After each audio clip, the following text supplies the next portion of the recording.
আবার ঘোড়ার চুলের মতো কয়েক কালার করে, আছে না নাই? এখন পারফিউম টারফিউম মাইরা ৫-৭টা ছেলে যুবক পোলাপান রাস্তার বট গাছতলা বসে আছে। এখন উজানি বাতাসে ওই মেয়ে চুল উড়াইয়া পোলাপানকে দেখলেও হাঁটার স্টাইল চেঞ্জ হয়। এ কথা হয় না কে? এখন যুবকের সামনে যখন গেছে, এখন যুবক যে কয়জন আছে এর মধ্যে যেটা পাওয়ারফুল জায়গাটা থাকে না, যেন চেয়ারম্যানের পোলাটোলা বা এলাকার মাহফিলগুলোর অবস্থা এমন, মেলায় লোক দেখলে মনে হয় যে মেলার করুণা পেয়া মাহফিল হচ্ছে। কথা হয় না? সবার আগে আমি সব মাহফিলেই বলি, যেই মাহফিলে মেলা, ওখানে বলি যে আগামী বছর থেকে মেলা বন্ধ করা লাগবে। যুব সমাজের মাহফিল, 20টা যুবকের হাতে 20টা লাঠি, কয়টা পোস্টারে লেখা থাকবে মাহফিল উপলক্ষে মেলায় দোকান বসা নিষিদ্ধ। যদি আসে ভ্যানও ভাঙবেন, যে বেটা ব্যবসায়ী অরও ভাঙবেন, মালামাল সব পুষ্কুনিত ফেলাই দিবেন। কথা কয় না কেন? এই মেলাতে মহিলা পুরুষ আছে না নাই? ধাক্কা ধাক্কি আছে না নাই? ওটা ধাক্কা ধাক্কি হলে মনে হয় এক ধাক্কায় 20 নাকি, কি কন? মাহফিল দেওয়া হয়েছে গুনার থেকে বাঁচার জন্য আর সোয়াব কামানোর জন্য, ঠিক কিনা? এখানে দিলেন সোয়াব কামানোর কারখানা, আর ওখানে আর একটা খুলে দিয়েছেন শয়তানকে খুশি করার কারখানা। মানে আমরা মসজিদ মে যাকে নামাজ পড়ে, হোটেল মে শরাব পিয়ে, তাকে রহমান ভি রাজি রহে, শয়তান ভি নারাজ নেহি হো। যে আমরা এমন মুসলমান হচ্ছি, সময় পেলে মসজিদে গিয়ে নামাজও পড়লাম, সময় পাইলে আবার মদের বারে গিয়ে একটু মদপান করলাম, যাতে আল্লাহ খুশি থাকে, শয়তানও নারাজ না হয়। কথা কি ঠিক আছে? আমরা খুশি করব কাকে? তাহলে এই মেলা বন্ধ হওয়ার পক্ষে কারা কারা এক সাপোর্ট? কি হাত তুলে নেই? আপনি মেলা চান? ওই চাচা, ওই যে সাদা মাপলার, আপনি মেলা চান? ওই যে লোকের দোকান আছে কিনা দেখেন তো, হাত নামান। এই মেলায় কি পাওয়া যায়? জিলাপি, পেঁয়াজি, বাদাম, এগুলো কি বাজারে পাওয়া যায় না? কথা কয় না? পাওয়া যায়। কিন্তু আজকের মাহফিল দেখি কালকে বাজারে পাওয়া যাবে।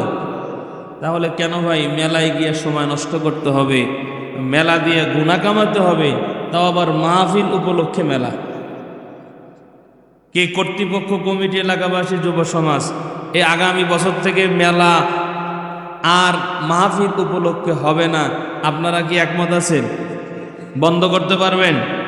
আমার আর ওয়াজ লাগবে না, এটা বন্ধ করে চেয়ে গেছি, এটারও ছিল মাহফিল কবুল। কথা হয় না?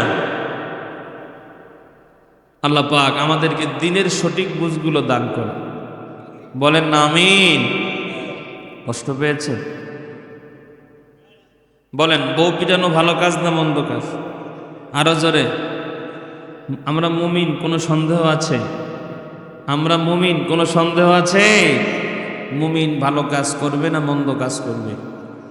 বউ পিটানো যেহেতু মন্দ কাজ, এই অভ্যাস যদি কারো ভেতরে থাকে, আজকের এই মাহফিল থেকে নিয়ত করলাম, জীবনে আমার দ্বারা এই মন্দ কাজ যেন আর সংগঠিত না হয়।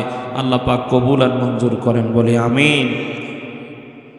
আমাকে বলতেছিল, হুজুর মহিলা প্যান্ডেলেই মহিলা বেশি, পুরুষের থেকে মহিলা বেশি। আমি আপনাদের সামনে সূরা বুরুজ থেকে কয়েকটা আয়াতে কারিমা তেলাওয়াত করেছি। আব্বাজান একটু রিভাব দেওয়া যায় না? একটু রিভাব দিয়ে আওয়াজটা শোনা, আওয়াজটা যাতে শেষ না হয়, ইকো না, রিভাব দিন। সূরা বুরুজ থেকে কয়েকটা আয়াতে কারিমা তেলাওয়াত করেছি। ইনশাআল্লাহ সূরা বুরুজ থেকে তাফসীর কেন্দ্রিক কিছু আলোচনা করার জন্য চেষ্টা করব। যেহেতু মায়েরা আসছেন, মায়েদের উদ্দেশ্যে দু একটি কথা বলে এরপরে আমি আমার তাফসীরে ঢুকবো ইনশাআল্লাহ। আসেন পর্দার আড়ালের মায়েরা, লেডিস ফার্স্ট, ঠিক না? মায়েদের উদ্দেশ্যে দু একটি কথা আগে বলি, কারণ কবি বলেছেন, তোমরা আমাকে একটা শিক্ষিত মা উপহার দাও, আমি তোমাদেরকে একটা শিক্ষিত জাতি উপহার দেব, ঠিক না? বলেন, মা যদি ভালো হয় সন্তান ভালো হবে, গাছ ভালো হলে ফল ভালো হয়, ঠিক না? বলেন, এজন্য আমাদের মায়েদেরকে আগে ঠিক হতে হবে। কারণ বাবা কিন্তু বাড়িতে থাকে না, বাবা সারাদিন কাজে ব্যস্ত থাকে বাহিরে, মার কাছে সন্তান বড় হয়। এজন্য দেখবেন যাদের এরকম যদি কেউ থাকেন, আবার মাইন্ড করেন না, স্বামী স্ত্রী উভয়ই চাকরি করে। কি করে? আছে না এরকম মানুষ? স্বামীও চাকরি করে, স্ত্রীও চাকরি করে, বাচ্চা রাখে কাজের বুয়ার কাছে। কথা বলে না? আছে না নাই? তো একটা বাচ্চা যদি কাজের বুয়ার কাছেই 24 ঘন্টার মধ্যে 12 ঘন্টা থাকে, আর তো 9 ঘন্টা বাচ্চা ঘুমি পারে, তো এই 12 ঘন্টাই থাকে কাজের বুয়ার কাছে। কাজের বুয়ার চলাফেরা যেমন, কাজের বুয়ার কথাবার্তা যেমন, কাজের বুয়ার অভ্যাস যেমন, ওই বাচ্চার অভ্যাস তো তেমনই হবে। কথা বলেন ঠিক না ভাই? ঠিক। এজন্য মা সন্তানকে লালন পালন করে। মা যদি ভদ্র হয়, সন্তান কি হয়? হ্যাঁ, দু একটা এদিক সেদিক হতেই পারে, ওটা হিসাবের ভিতরে নয়। এজন্য মায়েদেরকে আগে কি হতে হবে? ঠিক হতে হবে। একজন মা যদি ইচ্ছা করে একটা অগোছালো সংসারকে সাজায়া সোনার সংসার গড়তে পারে। কথা বলে না? ঠিক না ভাই? ঠিক। আর একটা মহিলা, একটা মা যদি চায় একটা গোছালো সংসারকে জাহান্নামের টুকরা বানাতে পারে। কথা বলেন ঠিক কিনা? এই জন্য মায়েদের উদ্দেশ্যে দু একটি কথা বলছি, মায়েরা খেয়াল করেন। আল্লাহ রসুল সাল্লাল্লাহু আলাইহি ওয়াসাল্লাম একদিন মসজিদে নববী থেকে আঙ্গিনার ভিতরে ঢুকলেন। ঢুকে দেখেন খাদিজা কাজ করতেছেন। আল্লাহ রসুল সাল্লাল্লাহু আলাইহি ওয়াসাল্লাম খাদিজাকে বললেন, খাদিজা, একটু আগেই আমার কাছে জিবরাইল আগমন করে আমাকে একটা সুসংবাদ দিয়ে গেলেন। বলি সুবহানাল্লাহ। দুনিয়ার মুসলমান ইমানদার আল্লাহর গোলাম, আল্লাহর নবী খাদিজাকে বললেন, খাদিজা, একটু আগেই আমার কাছে জিবরাইল এসে আমাকে একটা সুসংবাদ দিয়ে গেলেন। এবার খাদিজা বলেন, পয়গম্বর কি সুসংবাদ দিয়ে গেলেন? সুসংবাদ, এই কথা যখন খাদিজা শুনেছেন, খাদিজার চেহারার মধ্যে একটা আনন্দের ছাপ দেখা গেছে। কারণ মানুষ যখন আনন্দে থাকে তার চেহারা দেখলেই বোঝা যায়, আবার যখন কষ্টে থাকে তখনও চেহারা দেখলেই বোঝা যায়, কি যায় না? কারণ কষ্টে যখন থাকে তার মুখটা কালা হয়ে থাকে, আর আনন্দ আনন্দ যখন তার ভিতরে থাকে তখন চেহারার মধ্যে একটা হাস্যোজ্জ্বল ভাব দেখা যায়। আল্লাহর নবী যখন খাদিজাকে সুসংবাদের কথা বলেছেন, খাদিজার চেহারার মধ্যে একটা আনন্দের ছাপ নবীজি দেখতে পেরেছেন। ও রাজশাহীর মুসলমান ইমানদার আল্লাহর গোলামেরা, শুন। এবার খাদিজা বলেন, পয়গম্বর কি সুসংবাদ বলেন? আল্লাহ নবী খাদিজাকে ডাক দিয়ে বলেন, খাদিজা, ওই যে তাকায়া দেখো, বারান্দার মধ্যে আমাদের কন্যা ফাতেমা বসা। জিবরাইল আমাকে জানায় গেল জান্নাতের মধ্যে, ওই যে জান্নাত, ওই জান্নাতের মধ্যে মহিলাদের লিডার যে হবে, নেত্রী যে হবে, জিবরাইল ফাতেমার ব্যাপারে এই কথাই জানায় গেল, ফাতেমা জান্নাতের মধ্যে মহিলাদের নেত্রী হবে। সুবহানাল্লাহ। এই কথা যখন নবীজি বলেছেন, দুনিয়াবাসী সাথে সাথে খাদিজার চেহারার মধ্যে একটা আনন্দের ছাপ ছিল, এই আনন্দের ছাপটা দূরে চলে গেল, আর চেহারার মধ্যে কেন জানি একটা মলিনতার ছাপ প্রকাশ পেল। আল্লাহর নবী এই দৃশ্য দেখার পরে নবীজি বুঝতে পেরেছেন, খাদিজা কিন্তু জবান দিয়ে কিছু বলে নাই। নবীজি বুঝে নিয়েছেন, কেন জানি খাদিজা এমনটা বোঝাতে চাইলেন। সুসংবাদের কথা জানালেন আমাকে, আর সুসংবাদ দিলেন ফাতেমার ব্যাপারে। এই সুসংবাদটা ফাতেমার ব্যাপারে না হয়ে আমি খাদিজার ব্যাপারে হলেই তো ভালো হতো, ঠিক না? বলে হয়তোবা মনে করতে পারেন নবীজির স্ত্রী এটা মনে করতে পারলো। যদি একটা উদাহরণ দিই বুঝতে সুবিধা হবে। এই জায়গায় যারা উপস্থিত আছেন, ও রাজশাহীর মুসলমান বাবারা, যাদের ঘরে বিবাহের উপযুক্ত মেয়ে আছে, যাদের ঘরে কন্যা সন্তান আছে, আপনারা বেশি উপলব্ধি করবেন। মেয়েরা মায়ের তুলনায় বাবাকে একটু বেশি ভালোবাসে, ঠিক না বলে? মেয়ে যাদের ঘরে আছে, মেয়েরা মায়ের তুলনায় বাবাকে একটু বেশি ভালোবাসে। দুনিয়ার মুসলমান আর মেয়ে যদি বড় হয়, মাঝে মধ্যে দেখবেন বাবা যে খাবার পছন্দ করে, মাঝে মধ্যে মেয়ে নিজ হাতে রান্না করে বাবাকে খুশি করার জন্য বাবার পছন্দনীয় খাবার রান্না করে খাওয়ায়, ঠিক না? ও রাজশাহীর যুবক ভাইয়েরা, পর্দার মায়েরা খেয়াল করেন, মনে করেন আপনি রুই মাছ তরকারি পছন্দ করেন, বাজার থেকে মাছ কিনে আনছেন, আপনার বিবি মাছ কাটতেছে, এবার মেয়ে দেখে রুই মাছ আনছে, মাকে গিয়া মেয়ে বলে, মা বাবা তো রুই মাছ পছন্দ করে, আমি আজকে নিজ হাতে বাবার জন্য মাছ রান্না করব। মাও খুশি হয়, বলে যাক একদিনের জন্য রান্না করা পাইছিলাম।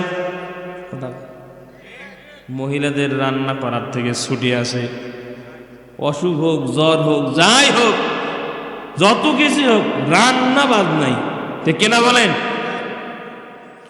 আপনার মেয়ে রান্না করে বাড়িতে তরকারি আনিয়া আপনার সামনে হাজির করালো, দুনিয়ার মুসলমান বাবাদের আমার, আপনার বিবিও খাইলো, আপনার কন্যাও খাইলো। এখন আপনার কন্যা আপনার জিজ্ঞাসা করে, বাবা নিজ হাতে রান্না করলাম, তরকারি কেমন হয়েছে বললেন না? ভালো হলেও বলা লাগবে ভালো হয়েছে, ভালো না হলেও বলা লাগবে ভালো হয়েছে, কিন্তু প্রশংসাটা যদি আপনি একটু এইভাবে করেন। আপনার বিবিকে ডাকতে পারেন, বিবি আমার 30-35 বছর আমার সংসারে এসেছো, 30-35 বছর যাবৎ পর্যন্ত আমাকে রান্না করে খাওয়াও। এরে বিবি আমার, আজকে আমার কন্যা আমার জন্য যে তরকারি রান্না করেছে, এত স্বাদের তরকারি তুমি 30-35 বছরেও আমাকে রান্না করে খাওয়াতে পারো নাই। আপনার স্ত্রী অত্যন্ত খুশি হবে, খুশি হবে না? কেন ভাই? নিজের মেয়েরই তো প্রশংসা করছেন, আর একজনের তো করেন না, নিজের মেয়ের প্রশংসা করেছেন। মা খুশি না মন খারাপ? যদি তরকারির বাটিটা সামনে থাকে একটু ঠেলা মারবে, মেয়েকে বলবে আজকে থেকে তুই তোর বাপকে রান্না করে খাওয়াবি, আর আপনি আপনার মায়েরটাই খায়েন, আমি গেলাম, কথা কয় না? দুনিয়ার মুসলমান বাবারা, যমজ বোন দাদি নানিরা যদি এক বোনের সামনে আর এক বোনের প্রশংসা করে, অপর বোনের মন খারাপ হয় কি হয় না? যমজ ভাই একই স্কুলে পড়ে, এক ভাইয়ের পড়ালেখার প্রশংসা যদি একজন করে, আর এক ভাই মন খারাপ করে। দুনিয়ার মুসলমান বাবার আমার, সামান্য তরকারির প্রশংসা, মেয়ের প্রশংসা মায়ের সামনে করার কারণে মায়ের মন খারাপ, বোনের সামনে বোনের সৌন্দর্যের প্রশংসা করার কারণে বোনের মন খারাপ হয়, ভাইয়ের সামনে ভাইয়ের প্রশংসা করলে ভাইয়ের মন খারাপ হয়। আর সেই জায়গায় জান্নাতের মধ্যে নেতৃত্বের জায়গা পাবে। খাদিজার সামনে মেয়ের ব্যাপারে বলেছে, দুনিয়ার মুসলমান খাদিজার মনটা খারাপ হওয়াটাই তো স্বাভাবিক, ঠিক না বলে? কারণ চেয়ার এটা দামি না দামি নয়, কারণ যারা চেয়ার পায় ওদের আর গিয়ারের শেষ নাই, ঠিক না বলে? কারণ যারা থাকে চেয়ারে তারা থাকে গিয়ারে, কথা কয় না? 17টা বছর এমন গিয়ারে চলছে, কিছু কিছু আওয়ামী লীগের নেতা মনে করছে আমার কাছে আজরাইলও আসবে না, কথা কয় না? রাগ করেন নাকি আবার? এই 17টা বছর আমি তো 17 বছর হলো বক্তা হইনি, আমি বক্তা যদি 16 সাল থেকে, 16 থেকে 24, কয় বছর হয়? 8 বছর। আর ওরা ক্ষমতায় 17 বছর, 8 বছরে প্রায় মাহফিলেই এটা চরম পর্যায়ের মিথ্যা কথা শুনতাম। এটা একটা নৈতিক প্রশ্ন দেওয়া যেতে পারে, 17 বছরের সব থেকে বড় মিথ্যা কথা কোনটা বলবো? রাগ করেন না তো এখন আর কেউ? রাগ করলে এদিকে আসেন, চেক করি। ভাইয়েরা আমার খেয়াল করেন, সব নেতা খারাপ, সব নেতা খারাপ। আওয়ামী লীগ যারা করেছে সব মানুষ খারাপ, এদের মধ্যে ভালো আছে না নাই? বিএনপি এখন যারা আছে সবাই কি ভালো? কথা কয় না কেন? আমি ওদের কথা বাদ দেন, হুজুর সবাই কি ভালো? ইমাম সবাই ভালো? কোন না কে ভাই? হাট বেটা, সবাই যদি ভালো হয়তো মাঝে মধ্যে খবর আসতো না অমুক মসজিদের ইমাম সাহেব প্রবাসীর বউরে নিয়ে ভাগছে। কথা কয় না? ভালো মন্দ সব জায়গায় আছে না নাই? আছে না নাই বলেন?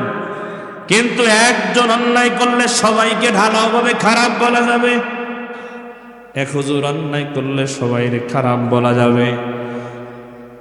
দেখবেন এক হুজুর যদি অন্যায় করে কিছু লোক আছে হুজুররাই খারাপ, আছে না নাই? বাইতুল মুকাররমের ঘাটে একজন চোর ধরা পড়ছে, জুতা চোর। কি চোর? সুন্দর পোশাক পরা, ব্লেজার গায়ে দেওয়া, এবার গলার মধ্যে টাই লাগানো। এখন আপনি কি বলবেন? টাইওয়ালারাই জুতা চোর বলা যাবে? দুনিয়ার মুসলমান ভালো মন্দ সব জায়গায় আছে, ঠিক না বলেন? আওয়ামী লীগের অধিকাংশ নেতারা মাহফিলে আসিয়া মাউথপিস নিয়ে বলতো, সর্বপ্রথম আপনারা আমাকে ভোট দিয়ে নির্বাচিত করেছেন। কথা কয় না? বলতো বলতো। আমি একটু তাকায় দেখতাম স্টেজের, ওরা ওইদিকে তাকায় না, কেউ নাই এখন। ওখানে শয়তান ইবলিস দাঁড়ায়া দেখতো আর হাসতো। এর কথা শুনে কয়, আল্লাহ এত বড় মিথ্যা কথা বলে কোন কায়দায়? তুমি আমারে শয়তান বানাইছো কোন কায়দায়? ও তো আমার থেকে বড় শয়তান। কথা হয় না, ঠিক কিনা বলেন? আরে ভাই, কোরআনের মানসে আইসা কি জন্য মিথ্যা কথা বলা লাগবে, ঠিক কিনা? কারণ আমি বিশ্বাস করি কোরআনের মঞ্চে দাঁড়িয়ে যে মিথ্যা কথা বলতে পারে ওর মৃত্যু হবে, ওর কাছে আজরাইল আসবে, ওটাও বিশ্বাস করতো না। কথা বলেন ঠিক কিনা? কারণ যারা নামাজ পড়ে না ওরাও মসজিদ দেখলে ভয় পায়। কথা কয় না কেন? কোরআন শরীফ দেখলে ভয় পায়, নামাজ পড়ে না কিন্তু মুসলমান। মসজিদ সামনে, মাদ্রাসা সামনে, কোরআন শরীফ সামনে দিল কেন? না ওযু থাকলেও কোরআন শরীফ ধরে না, এরকম মুসলমান আছে না? আর মাহফিল এটা জান্নাতের বাগান, ঠিক কিনা? যেখানে কোরআনের কথা হয়, হাদিসের কথা হয়, এই জায়গায় এসেও তারা মিথ্যা কথা বলতে দ্বিধাবোধ করত না। কথা বলেন ঠিক কিনা?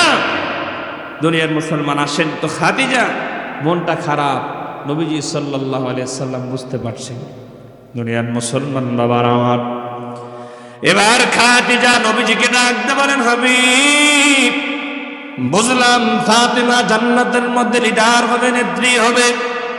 পয়গম্বর আমি কি জানতে পারি কোন কোন গুণের কারণে সে জান্নাতের মধ্যে নেত্রী হবে? এবার নবীজি ডাকতে পারেন, খাদিজা শোনো, তার গুণগুলো বলার আগে আমি তোমাকে দুটা প্রশ্ন করতে চাই।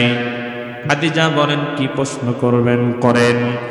এবার নবীজি 1 নম্বরে প্রশ্ন করেন, খাদিজা বলো তুমি কত বছর বয়স থেকে মুসলমান এবং কত বছর বয়স থেকে তুমি পর্দা করে চলো?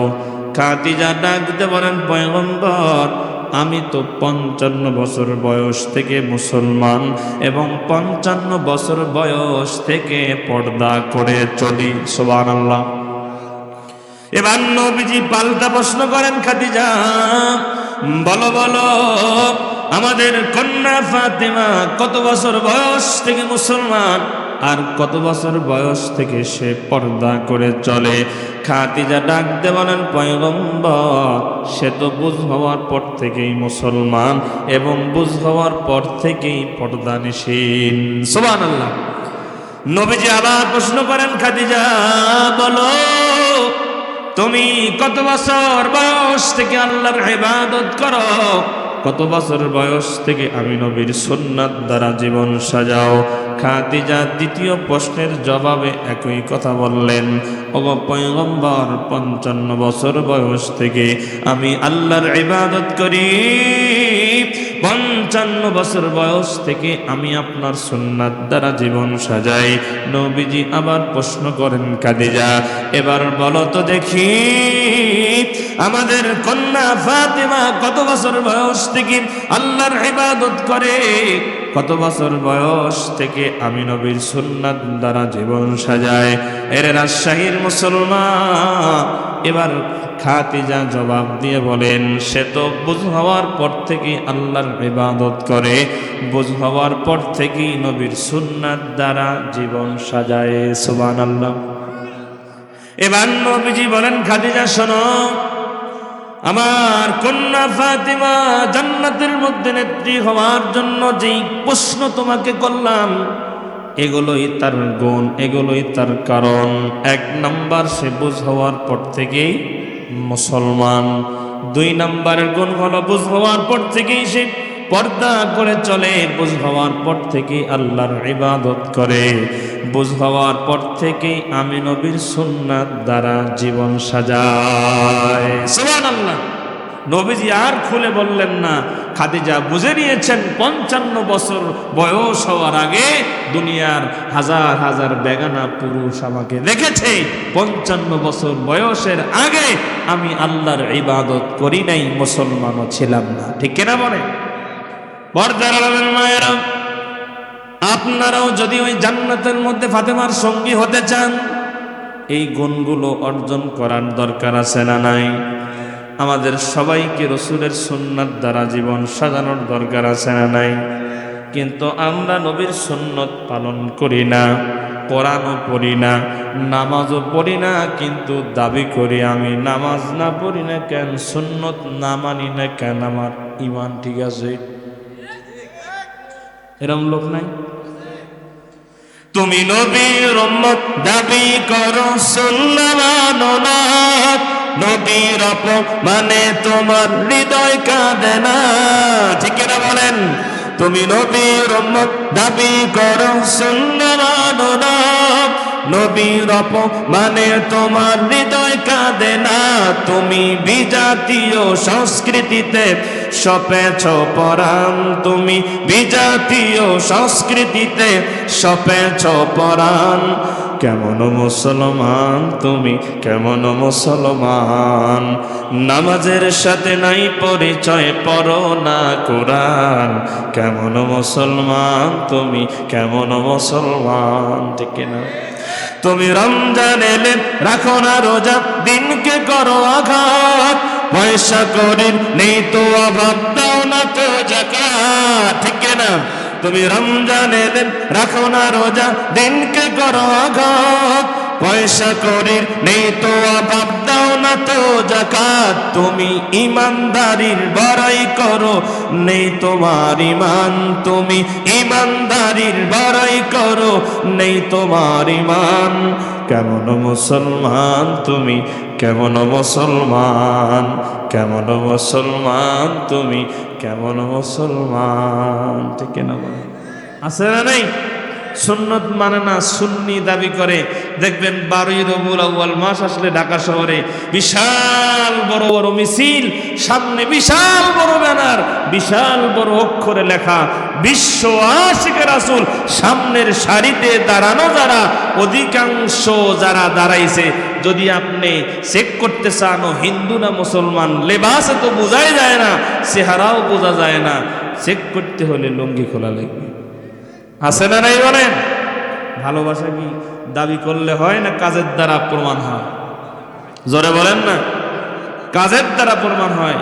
তো আসেন, আমরা শুধু দাবিদার সুন্নি হব না, দাবিদার মুসলমান হব না, রাসূলের সুন্নত জিন্দেগিতে ফিট করানোর জন্য চেষ্টা করব। 5 ওয়াক্ত নামাজ জামাতের সাথে পড়ার চেষ্টা করব। বলেন ইনশাআল্লাহ? ইনশাআল্লাহ বলেন। নামাজ পড়ার দরকার আছে না? শুধু শুক্রবারে, হ্যাঁ না 2 ঈদে?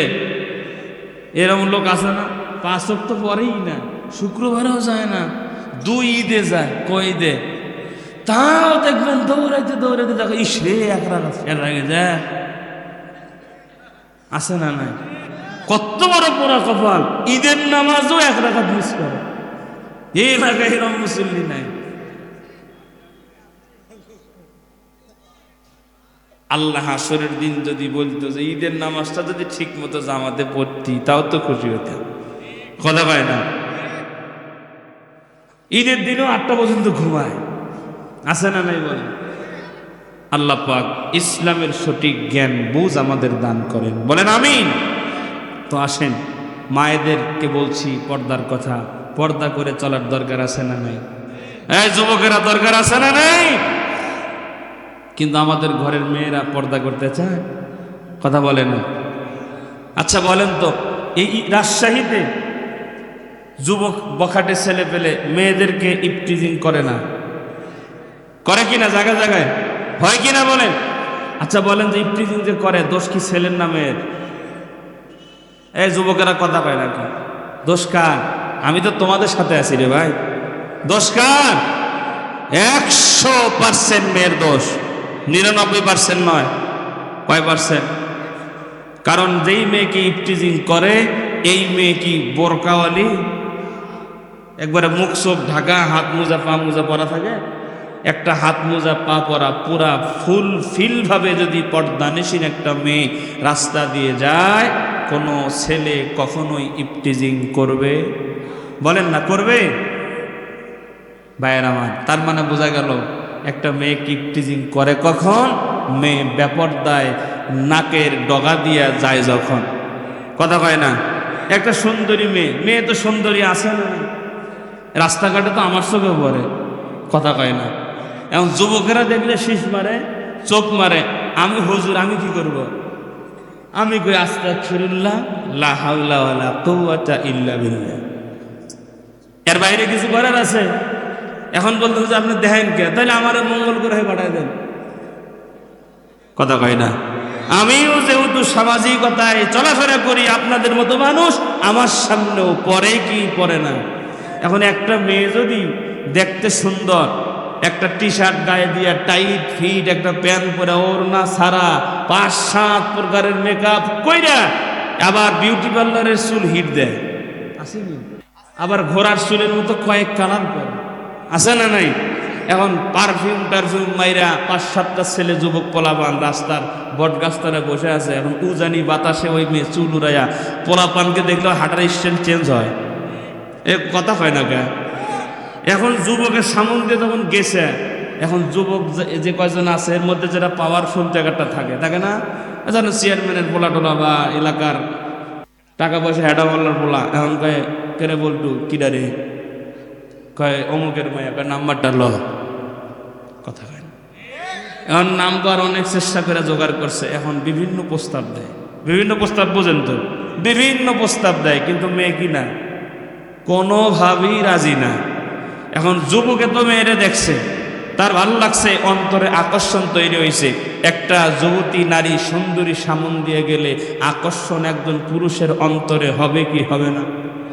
এখন যদি না হুজুর আমার হয় না, তো আপনি তো হারবাল কোম্পানির লোক,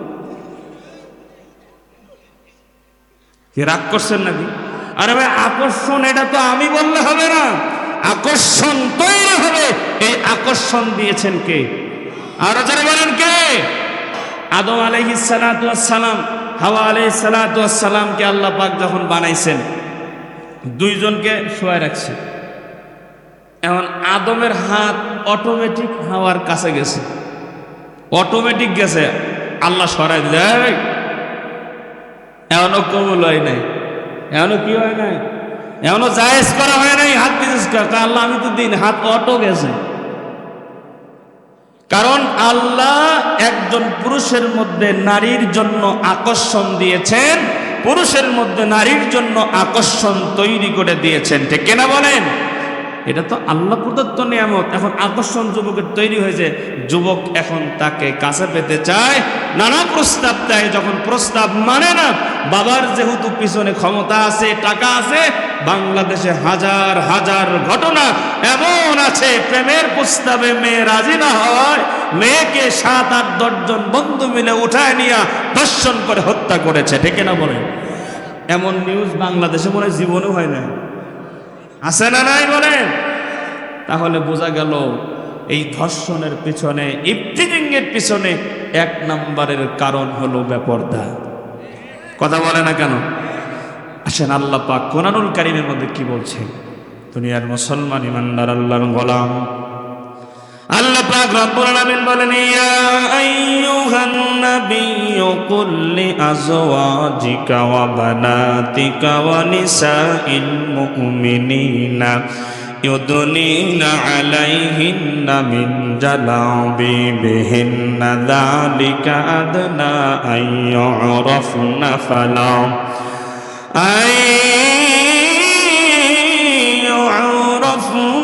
فلا يؤذين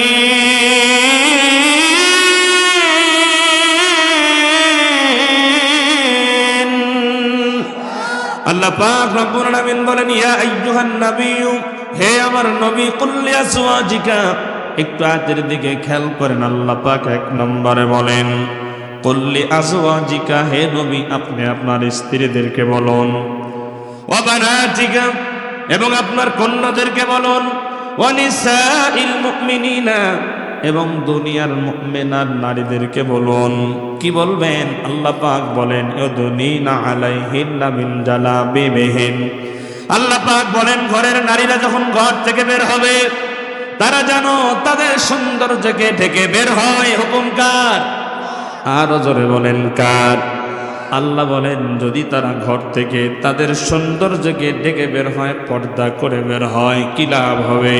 আল্লাহ পাক আরো পরিষ্কার করে বলেন যালিকা আদনা আইয়ুরাফনা, আল্লাহ পাক রব্বুল আলামিন বলেন ফলে দুনিয়ার সমস্ত পুরুষ মানুষ তারা জানবে, ওই নারীকে যখন দেখবে তারা পর্দা করে রাস্তায় এসেছে, দুনিয়ার মানুষেরা জানবে, বুঝবে, চিনবে এই নারীটা পর্দানিশীল, এই নারীটা আল্লাহ ভীরু, এই নারীটা কনেতা আবেদা সলিহা পর্দানিশীল নারী। আল্লাহ পাক আরো পরিষ্কার করে বলেন দুনিয়ার মানুষেরা যখন বুঝবে এই নারীটা পর্দানিশীল, অন্তরে আল্লাহর ভয় নিয়ে পর্দা করে রাস্তায় বের হয়েছে, আল্লাহ বলেন ফালা ইউযাইন, ফলে সুতরাং ফলশ্রুতিতে আল্লাহ পাক বলেন দুনিয়ার কোন পুরুষ ওই নারীকে উত্ত্যক্ত করবে না, ইফটিজিং করবে না। বলেন না সুবহানাল্লাহ।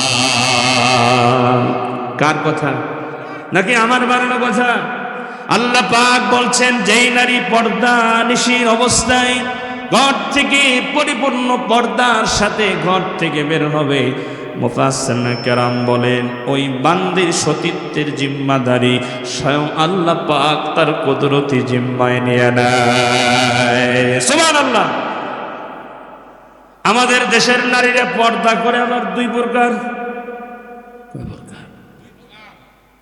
এক শ্রেণী হলো তারা আসলেই আল্লাহকে ভয় করে পর্দা করে রাস্তায় বের হয়, আর এক শ্রেণী আছে তারা তাদের অপরাধ করার জন্য, চরিত্র ঢাকার জন্য পর্দা করে বের হয়। আছে না নাই? দেখলেই বোঝা যায় কোনটা আসল পর্দা কোনটা নকল পর্দা। কথা কয় না? টাইট ফিট বোরকা আছে না নাই? কোনটা টাইট? কয় টাইট না হলে ফিট হয় না, ফিট না হলে টাইট হয় না, এটার নাম হলো টাইট ফিট। আছে না নাই?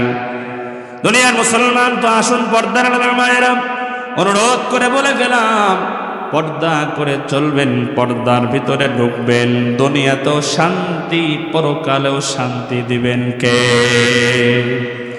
আসেন আমি আপনাদের সামনে সূরা বুরুজ তেলাওয়াত করেছি।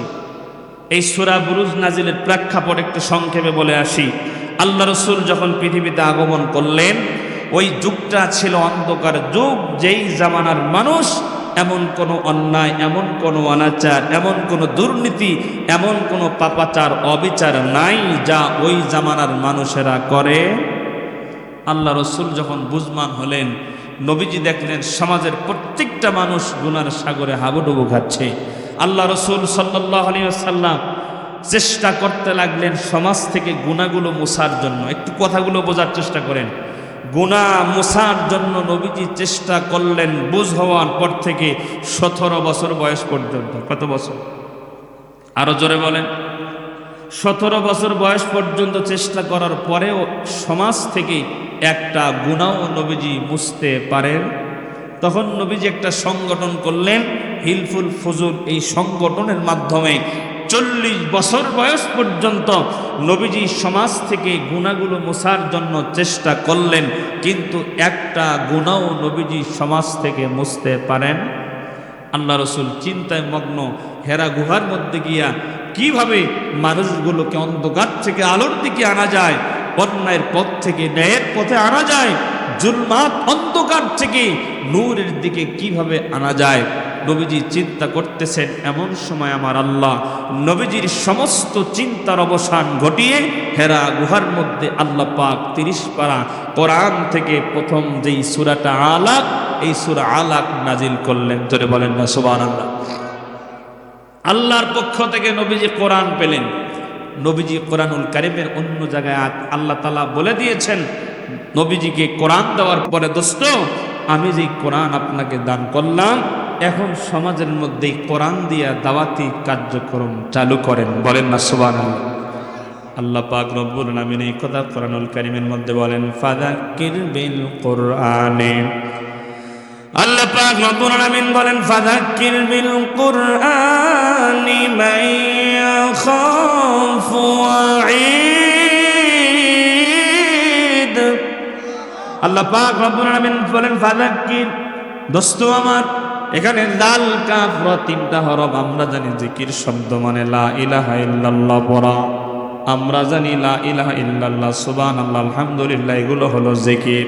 কোরআনুল কারীমের মধ্যে আল্লাহ পাক যত জায়গায় জিকির শব্দ ব্যবহার করেছেন, মুফাসসিরিন কেরাম 5টা ব্যাখ্যা করেছেন। কয়টা?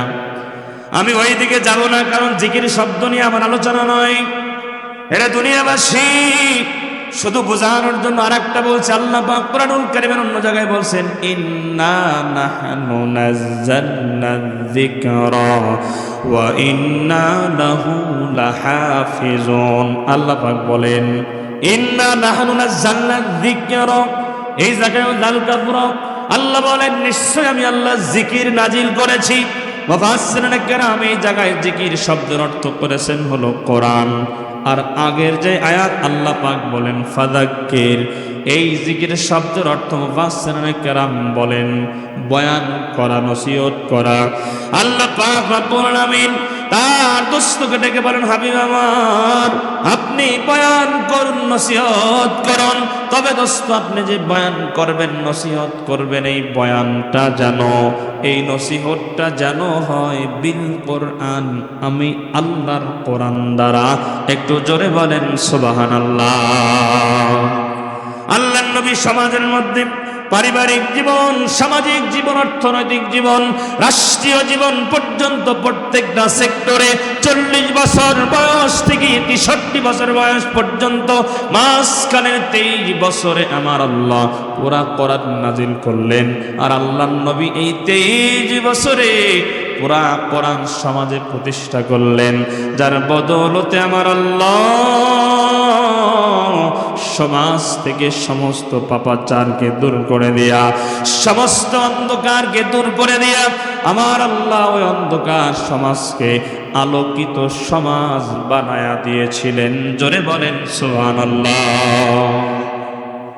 দুনিয়ার মুসলমান বাবার আমার, রাজশাহীর মানুষ বড় সচেতন। একটু আওয়াজ দিয়ে বলবেন, আমি কয়েকটা প্রশ্ন করছি। বর্তমান বাংলাদেশে মাহফিল কম না বেশি? জোরে বলেন, কম না বেশি? মসজিদ কম না বেশি? বেশি। তাবলীগ জামাতের মেহনত কম না বেশি? পীর কম না বেশি? দুনিয়ার মুসলমান বাবারা, এতক্ষণ বেশি আওয়াজ যতটুকু ভলিউমে দিয়েছেন, এবারের বেশি আওয়াজটা ডাবল ভলিউমে হওয়া চাই। রেডি তো? বলেন তো, আমাদের সমাজে গুনাহ কম না বেশি? কেন ভাই মাহফিল বেশি হয়? গুনাহ তো কমার কথা ছিল, ঠিক কিনা বলেন? মসজিদ বেশি। বাংলার জমিনে লক্ষ লক্ষ মসজিদ, লক্ষ লক্ষ ইমাম সাহেবেরা জুমার দিনে বয়ান করে, তাদের সামনে কোটি কোটি শ্রোতা আছে না নাই? এই যে বাংলাদেশে 2 বছর আগের জরিপ, প্রতিদিন বাংলাদেশে 8000 মাহফিল হয়। কত আছে? 8000 মাহফিলে, একটা মাহফিলে যদি 2 জন করে বক্তাও হয়, তাও 16000, ঠিক কিনা? 3 জন করে হলে 3000, 24000, ঠিক কিনা বলেন? প্রত্যেকটা মাহফিলে মানুষ গড়ে যদি আমরা হিসাব করি, প্রতিদিন কোটি কোটি মানুষ মাহফিলে বয়ান শোনে কি শোনে না?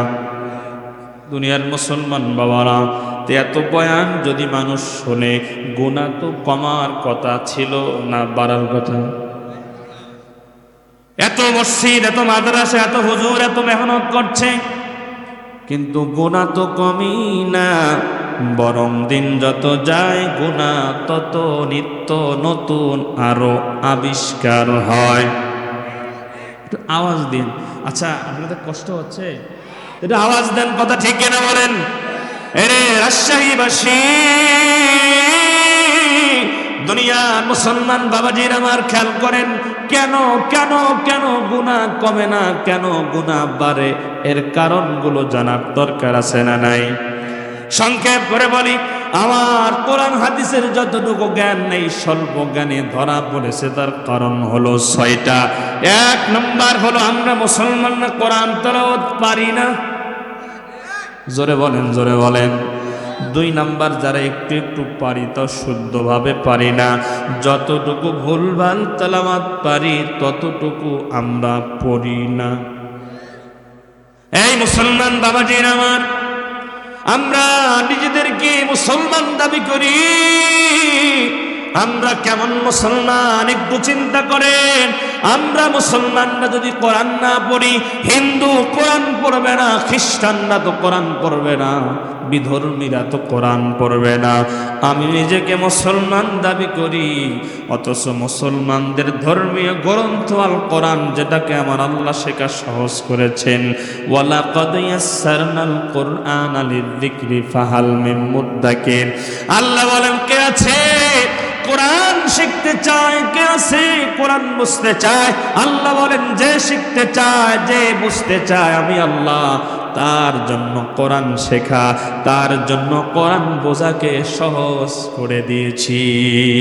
সুবহানাল্লাহ। দুনিয়ার মুসলমান, আমাদের এই বাংলাদেশে অনেক বিদেশি আছে, বাংলা কথা বলে, আসলে কি আমাদের মতো বলতে পারে? আমরা যারা ইংরেজি বলি, আসলে কি আমেরিকানরা যেভাবে ইংলিশ বলে আমরা ওইভাবে পারি না। এক একটা দেশের ভাষা এক এক রকম, কিন্তু আমার আল্লাহর কোরআন, নেপালে যাবেন সূরা ফাতিহা একই রকম, সৌদি আরবে যাবেন সূরা ফাতিহা একই রকম।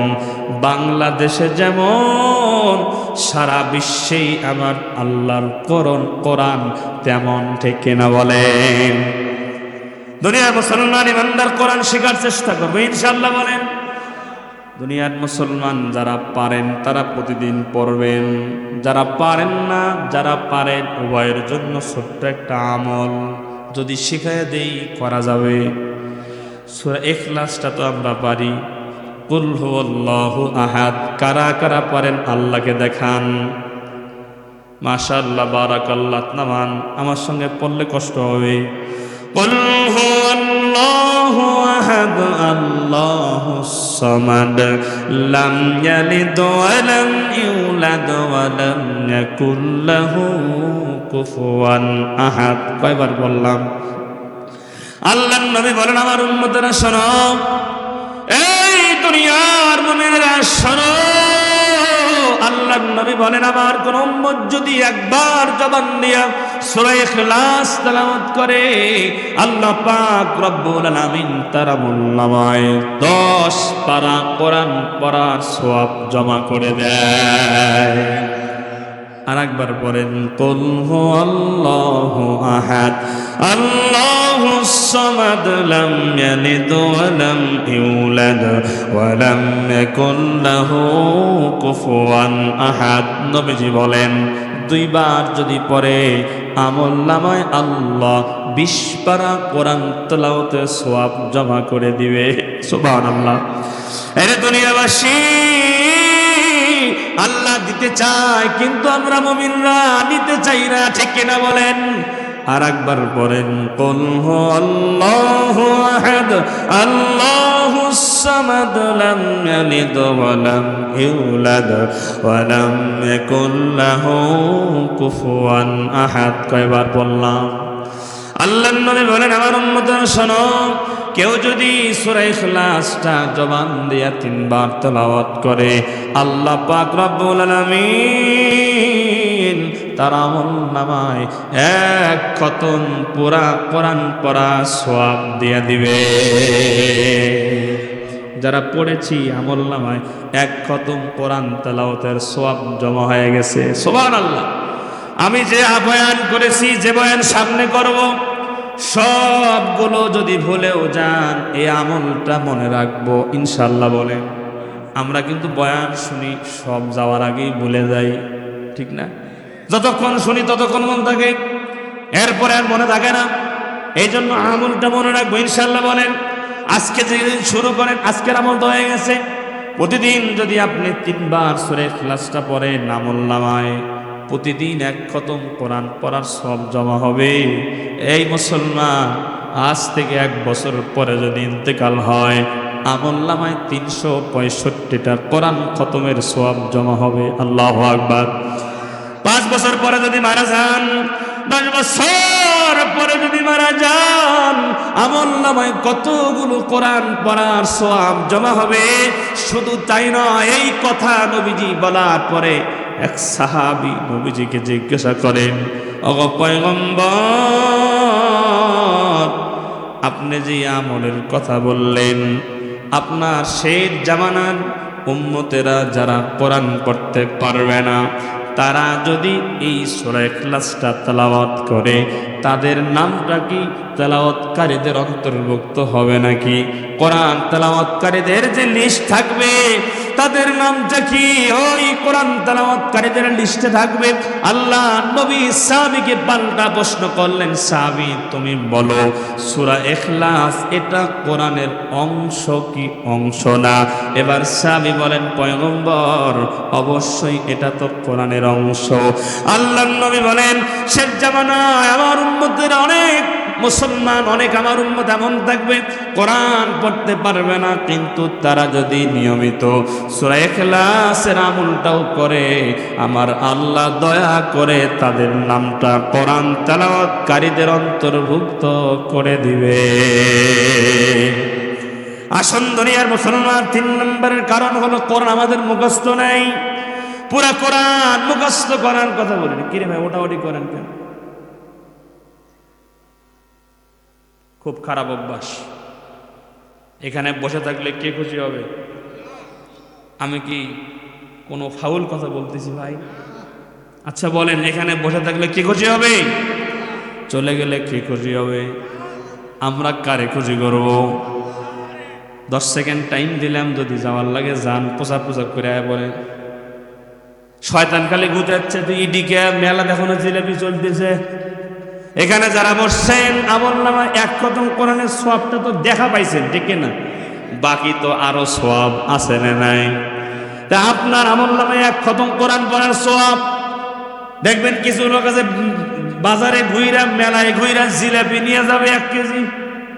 কথা কয় না?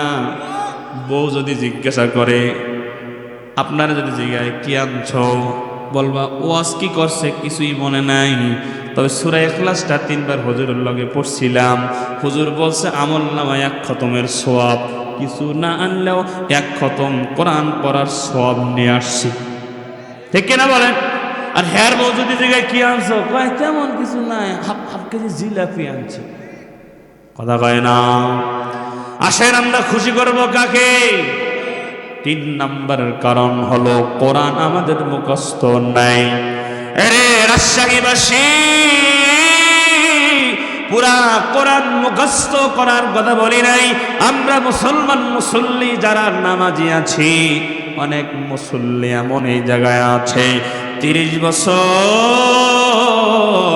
35 বছর নামাজ পড়ে, সূরা ফাতিহাটা এখনো শুদ্ধভাবে পারে না।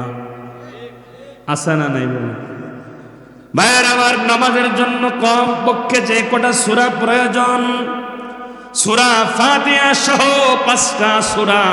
যুবক ভাই যারা এখনো পারো না, তাশাহুদ, দরুদ শরীফ, দোয়া সূরা, মসজিদের ইমাম সাহেব আছে, এলাকার মাদ্রাসা আছে, আসরের পরে বসেন, ইমাম সাহেবকে বলেন মুরব্বীরা প্রয়োজনে বয়স্ক কোরআন শিক্ষার একটা কোর্স 3 মাসের জন্য মসজিদে চালু করেন। এরপরেও নামাজটা শিখেন, ওযুটা শিখেন, গোসলটা শিখেন। মুসলমান ফরজ গোসল কেমনে করতে হয় জানে না, নামাজ পড়ে ওযুটা কেমনে করতে হয় তাও জানে না। মাঝে মধ্যে আমার চোখ দিয়ে পানি আসে। আমার মসজিদে আল্লাহর রহমতে জুমার দিনে 4000 মুসল্লি জুমার দিনে হয়। অক্তি নামাজেও মোটামুটি ভালো মুসল্লি হয়। মাঝে মধ্যে ওযুখানার সামনে দাঁড়ায় মুসল্লিদের ওযুটা ফলো করি, দেখি আমার মুসল্লিরা কিভাবে ওযু করে। মাঝে মধ্যে ফরজ নামাজ পড়ে পিছনে গিয়া মুসল্লিদের নামাজের হালতটা একটু দেখি। রুকুর অবস্থা ঠিক আছে তো সেজদা ঠিক নাই, মুখে কুলি করার অবস্থা ওযুর সময় ঠিক আছে তো পা ধোয়া ঠিক নাই, মাথা মাসে করা ঠিক নাই। বলেন তো আমাদের সমাজে এমন মুসল্লির সংখ্যা কম না বেশি? শেখার দরকার আছে না নাই? হুজুর তাফসির করেন, তাফসির 3 ঘন্টা তাফসির শুনলেন, ফজরের নামাজ পড়লেন না, নামাজ কেমনে পড়তে হয় শিখলেন না, ওযু কেমনে করতে হয় শিখলেন না। অনেক মানুষ এমন আছে জিহাদে যেতে চায়, জীবন দিতে চায়, কিন্তু ফজরের নামাজ পড়তে চায় না। কথা হয় না? আছে না নাই বলেন? হুজুর খালি গরম বয়ান দেন, এখন জীবন দেবো, তুই তো নামাজই পড়িস না। কথা হয় না?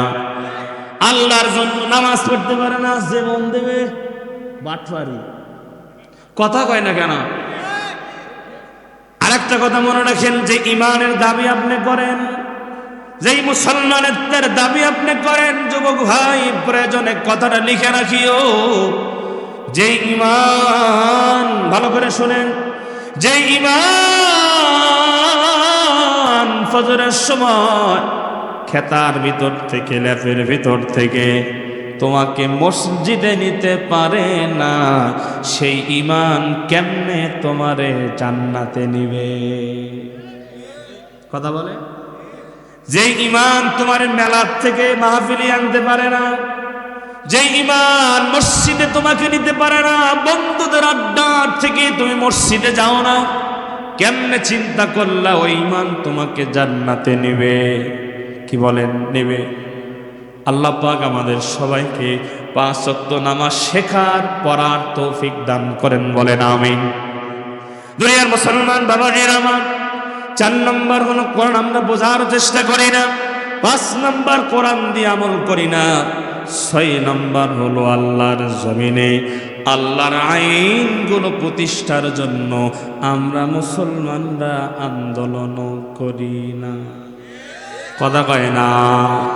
আন্দোলন তো করি না, বরঞ্চ আল্লাহর জমিনে আল্লাহর আইন প্রতিষ্ঠার কথা যারা বলে, কিছু নামধারী মুনাফিকেরা তাদের বিরুদ্ধে কথা বলে, ঠিক না বলে মুসলমান? আছে না নাই? আল্লাহর জমিনে আল্লাহর আইন প্রতিষ্ঠা হোক, আমরা চাই কি চাই না? আপনি যদি নিজেকে মুসলমান দাবি করেন আর ইসলামী রাষ্ট্র কায়েম হোক, ইসলামী হুকুমত কায়েম হোক, খেলাফত কায়েম হোক, এটা যদি আপনি বিরোধিতা করেন, আপনি ভণ্ড মুসলমান। কথা বলেন ঠিক কিনা? এই যে চিল্লায় পর্দার ওয়াজ করতেছি, চিল্লায় নামাজের ওয়াজ করতেছি, খোদার কসম করে বলছি, আল্লাহর কোরআন যদি বাংলাদেশে প্রতিষ্ঠা হয়, আমাদেরকে চিল্লায় নামাজের বয়ান করা লাগবে না, নামাজের বিল পাস হবে সংসদ ভবন থেকে। ঠিক কিনা বলেন? ওখান থেকে পাস হবে। আগামীকাল থেকে যাদের বয়স, প্রাপ্তবয়স্ক যারা হয়েছে তাদের উপরে নামাজ ফরজ। যদি 1 ওয়াক্ত নামাজ মসজিদে গিয়ে আদায় না করে 3000 টাকা জরিমানা, 2 ঘন্টা পুষ্করির মধ্যে ঠান্ডা ভিতরে চুবাই রাখা হবে। কথা কয় না? মাহফিলের কালেকশন বাদ দিয়া আগামীকাল থেকে কালেকশন শুরু হবে, টাকা দাও মসজিদ 5 তলা করা হয়। কথা কয় না কেন? আবার দেখবেন মুসল্লি যারা, অধিকাংশের পাশ হুক না, কেরে হয় অজু ছাড়াই দাঁড়াছি, অজু ছাড়াই নামাজি, জরিমানার ভয়ে। কথা কয় না কেন?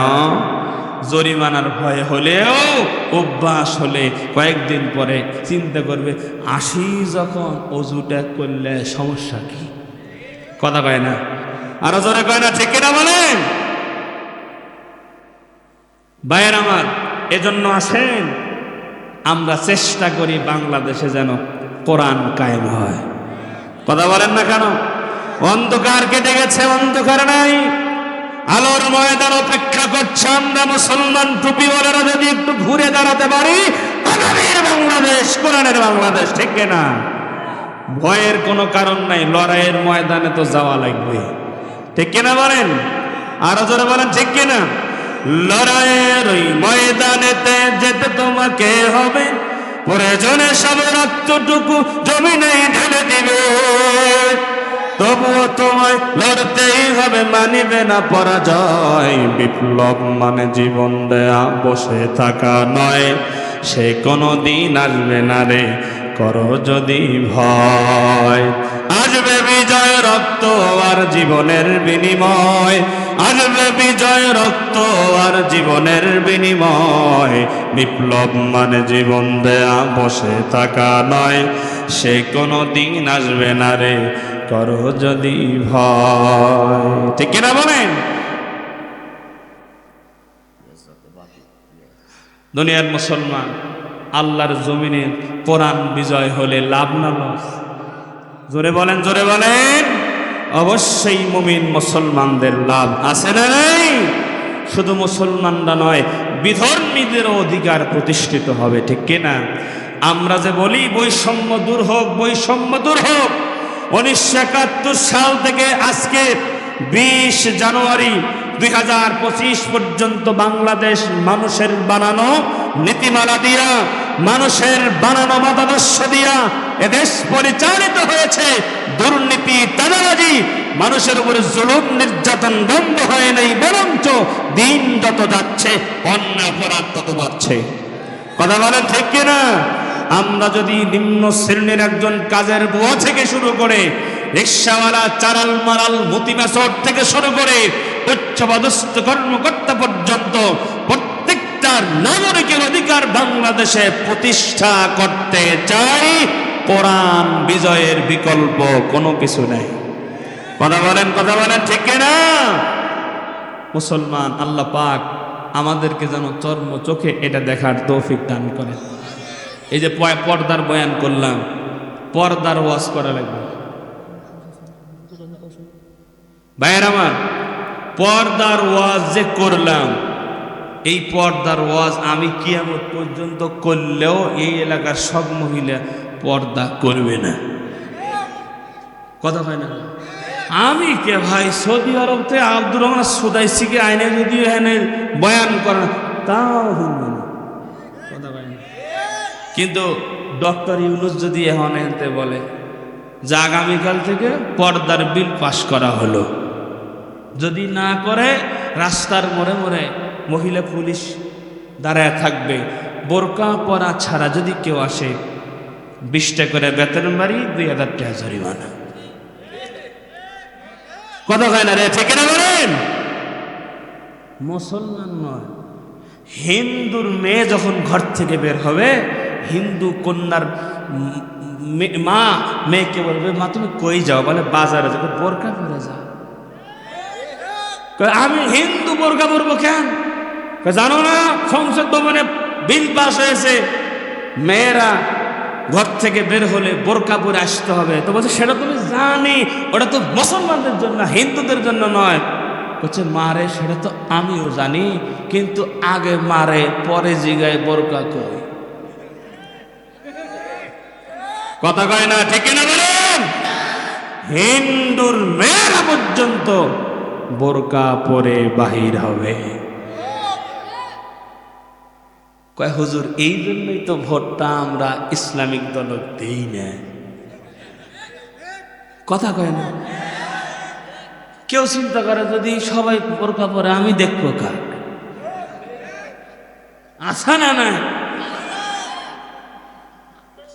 এই হলো মুসলমানের ঈমান। বয়ানের সময় হাত তোলেন, হাত কে পাও তোলে, বয়ানের সময় হাত তোলে, পাও তোলে, জীবন দেয়, ছফাটে বলেছে সব শেষ। আমার এরকম এক মাহফিলে বেলুন দিয়ে সাজায় না, মাঝে মধ্যে বেলুন বেলুন। এই আমি গরম বয়ান দিচ্ছি, বুঝছেন, তো এই এনে কি জানি এটা ছিল এই ব্যাস ম্যাচ, আমার ওটার সাথে সেফটি কিল ছিল, বুঝছেন?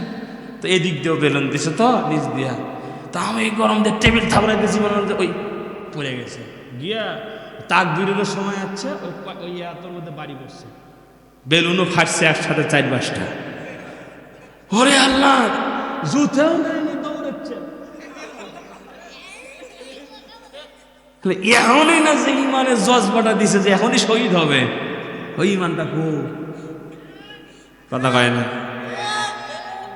শুধু জবানে ভালোবাসা হবে না, কাজে প্রমাণ দিতে হবে? রাগ করলেন নাকি ভাই? আমারও অবস্থা একই, আমি আগে সব জীবনটা বাঁচাই, কথা কয় না। কিন্তু মুসলমান শপথ নিতে হবে, আল্লাহর কোরআনের জন্য জীবন দেওয়ার জন্য প্রস্তুত থাকতে হবে, ঠিক কিনা বলেন? মরতে তো একদিন হবেই, কিন্তু আমি যদি কোরআনের জন্য মরতে পারি আমার জীবন ধন্য, ঠিক কিনা বলেন?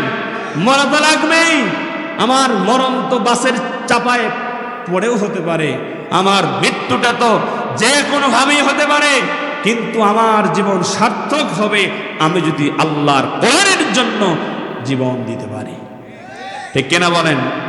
আসেন ভাইয়েরা, লম্বা করব না, কষ্ট হচ্ছে আপনাদের। সূরা বুরুজটা আল্লাহ রাসূল সাল্লাল্লাহু আলাইহি সাল্লামের উপর আল্লাহ তাআলা নাজিল করলেন এই সময় যখনই নবীজি কোরআন দিয়া দাওয়াতি কার্যক্রম পরিচালনা করেছেন, প্রত্যেকটা সেক্টরেই কোরআন বিজয় হয়েছে। মুশরিকেরা অনেকেই কালেমা পড়ে মুসলমান হচ্ছেন। আবু জেহেল, উতবা, সাইবার মাথা তখন খারাপ হয়েছে, কথা বলেন ঠিক না ভাইয়ের আমার? এই যে 6টা কারণ বললাম, আল্লাহর নবী কোরআন দিয়ে যখন দাওয়াতি কার্যক্রম পরিচালনা করেছেন, আল্লাহ তাআলা সমস্ত গুনাহকে মিটাইয়া দিয়া আমার আল্লাহ ওই সমাজকে আলোকিত সমাজ বানায়াছিলেন, ঠিক কিনা বলেন? আজকে আমরাও যদি বাংলার জমিনে কোরআন বিজয় করতে পারি, এই বাংলার জমিনও নবীজির জামানার মতো পাপ মুক্ত, অবিচার মুক্ত, অনাচার মুক্ত, পাপাচার মুক্ত, এক কথায় দানবতা পরিবর্তন করে আমার আল্লাহ সমাজকেও মানবতায় পরিণত করতে পারে, ঠিক কিনা বলেন? আল্লাহ পাক যেন আমাদের এই আশা কবুল করেন, বলেন আমিন।